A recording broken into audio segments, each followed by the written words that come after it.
Travelers, quite honestly and quite understandably, are seeking clarity after the Department of Homeland Security briefly paused TSA PreCheck services because of the partial government shutdown.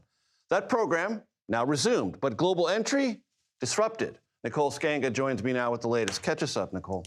Yeah, so there was the winter storm major, and then there was the sort of self-imposed storm that the Department of Homeland Security unleashed on early Sunday morning when DHS initially said THS PreCheck is shut down, CBP Global Entry, of course, the international program, also shut down, citing limited resources during the partial government shutdown, which has really only complicated things for the Department of Homeland Security, not so much immigration enforcement, but aviation groups, airports, travelers, lawmakers, all sort of pushed back early Sunday morning, and they made the point that removing millions of vetted travelers from expedited lanes would actually have the opposite of the intended effect that DHS said, meaning it would sort of slow the throughput and also worsen some of the security risk that we've seen.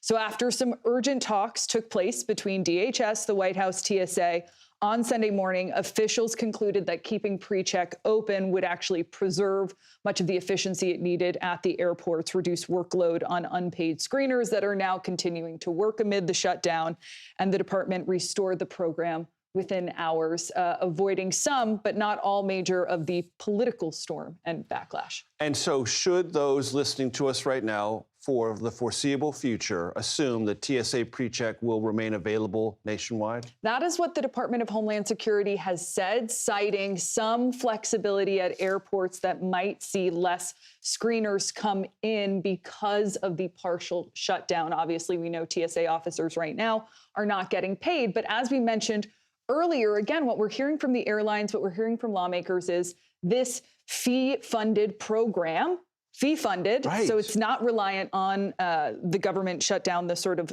lapsing in funding that we have seen major, actually makes things faster in most cases at the airport, specifically some of the larger airports that we see in places like Atlanta and New York. So for now, if you have TSA PreCheck, expect that lanes will be open when you go to the airport.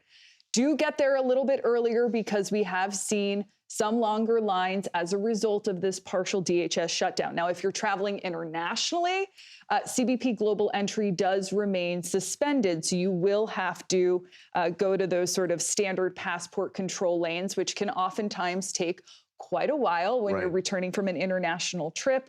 If you want to be enrolled in a trusted traveler program, well, now is probably not your best time, although some airports continue to do that screening for passengers.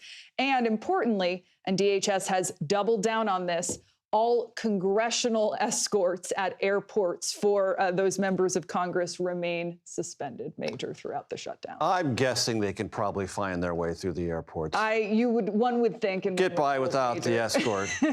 I could live without that, but, you know, then again, I'm not a member of Congress. Always breaking it down so brilliantly for us. Nicole Sganga, thank you so much. Thank you.